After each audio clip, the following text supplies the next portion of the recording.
a reminder that there is free coffee being made available in the silver van behind us too. We have a little panel to talk about exactly what Motorcycle Awareness Month is all about. Really, Motorcycle Awareness Month is about reminding people that we are sharing the road, that we're all in it together. We all want to get from home to our workplace or to our activity safely and get home again safely, but we have a responsibility to each other, and what Motorcycle Awareness Month is about is actually the sharing, that we need to look out for each other, and particularly in the case of motorcycle safety, that drivers need to be looking out for motorcyclists. Brian, your thoughts? I think we all know we're very vulnerable road users, and our vulnerability means that we have to take extra care and take that extra protection that you need, you know. But underneath that helmet, the Motorcyclist Awareness Month is all about identifying there's a person underneath that helmet. For car drivers, it's not just an object, it's a person. And it's up to each and every one of us to make sure that we all get home safely. So the key messages then for the month? Key messages are make yourself visible to other road users as best you can by positioning, by what how you position your bike, have your headlight on, all that sort of stuff. Filtering through traffic is really an issue. I won't call it lane splitting, mate. I'll call it filtering, which is the right thing to do. And I think the boys up the back will tell you it's 30 k's an hour, isn't it, Brett? Yeah. Yeah. Thank you. A little bit different in London. But... bit different in London, yeah. That's right. We did a podcast with him in Ballarat, and it's all about just spreading the word about motorcycle safety and spreading it not just amongst motorcyclists, but amongst other people as well. Yeah, look, one of the other things that probably just makes it a bit easier for you to help spread the word is that there is a Facebook page for Motorcycle Awareness Month. So you can get on there, share some of the assets and some of the information there, particularly with not just your fellow riders, but others that you know that drive. And I mean, sharing is sharing information, so talking to drivers and family and friends is definitely a way of helping out. I guess at the same time as we're advising others to keep an eye out for us, we have to remember how to keep an eye out for ourselves too, don't we? Is it all about how do we make sure we remind ourselves about our personal safety? Two of the things that the Victorian Road Safety Partnership are actively involved in that can really help Crash and MotoCap, and so Crash is very much about testing motorcycle helmets, and so making sure that when you do buy a helmet, make sure you buy one fairly regularly. I'm sure you all know that you can't keep them for 20 years, and once they've been damaged in any way or dropped, that you need to replace them. But that's so it provides lots of great information. Again, share that information. It's not just about yourselves, but about making sure particularly sort of novice riders and people new to the road are aware. And the other one is MotoCap, which is a protective gear testing program, which really now has quite a lot of information about what the best gear to buy for your riding style. Right. Please thank Brian and Sam. Brett, I didn't know you rode. Yeah, thanks Derek. Thanks for having me here, everyone, as well. It's great that the weather's turned it on. It's always nice to be down here in sunny Geelong when I love the country, don't get me wrong, but yeah, this is miserable, isn't it? No, mate, I've always been an avid motorbike rider. I grew up with like little Peely 50s and then made my way as soon as I could afford a motorbike. Obviously playing an AFL football, it wasn't condoned by the club, that's for sure. But I really applaud you for having this event, because there's such an opportunity for education, and it's so important to remind all of us that we're responsible for our own safety as well as the safety of other riders and drivers on the road. So I think there's room for improvement. Motorcycle Awareness Month was started in the U.S. about 40 years ago. We have small events, but each state in the U.S. runs things differently, so it's a bit of a challenge. Yeah, that's, I suppose, one of the advantages that we have in this country is that there's uniform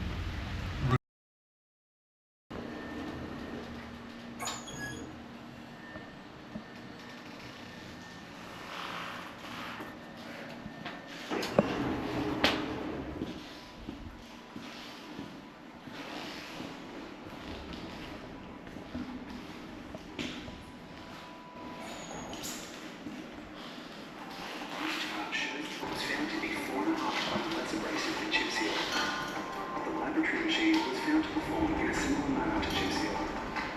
Protective textiles are performed poorly on both surfaces.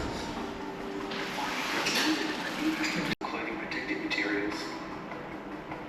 The 600 denier polyester and 500 denier nylon perform similarly to each other. The laboratory machine was similar to chip seal for both samples. The heavier nylon fabric had better abrasion times. 1.4mm thick leather performed better than protective textiles on chip seal. Leather also had similar abrasion times on the laboratory machine. The leather performed well on most surfaces. Leather typically has, in this work, a pair of 2-layer kevlar jeans were used. Slide times for protective denim were much longer than the protective textiles. This protective denim performed well. This chart shows the time to hold for each of the clothing types on chip seal. The longer the line, the higher the protection. You wear all the gear, all the time. Right in. Yeah, right in. So these, all the yellow color material called the kevlar. So you know kevlar is really strong material for protection. So this one, the first one, this structure we call the carry loop. You can feel, yeah. Like a cloth. Yes. 2000 kilopascal. So the edges are clamped, and then you're applying a force in the center, and it's testing where it's going to Yes, go first. exactly. Yeah. So this clamping force is 550 Newton. But I imagine with the perforations, it would break through the perforations in a way. Exactly. Yeah. Yeah. If you look closely, you can see it start to raise up.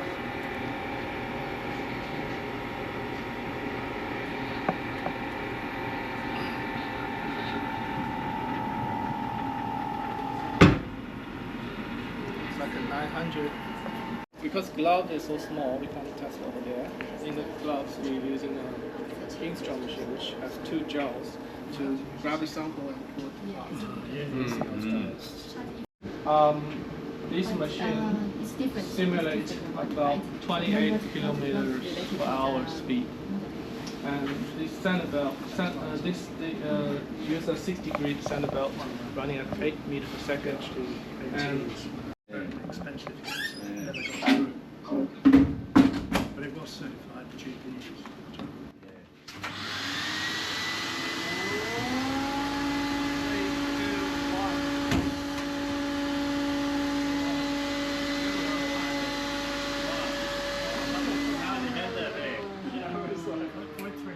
Wear denim. No, I'm not worried.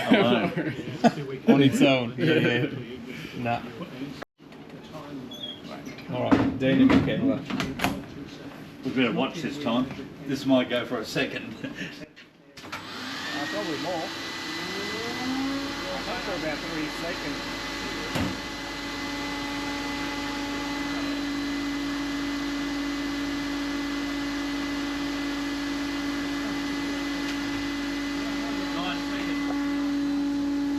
they both meeting their required certified level. All right, ready? Yep.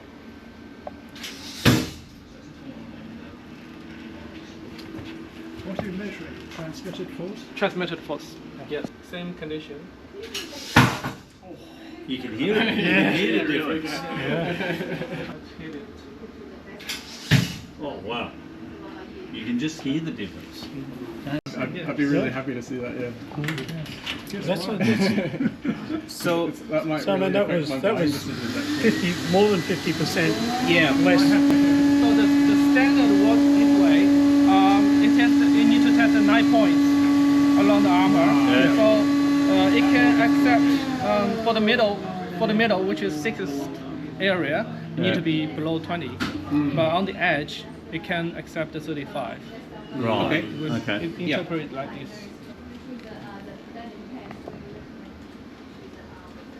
I'm listening for the sound too. I'm curious. Me too. What we're going to hear. I think it's because it's old one. We probably tested before. Okay. 23.5.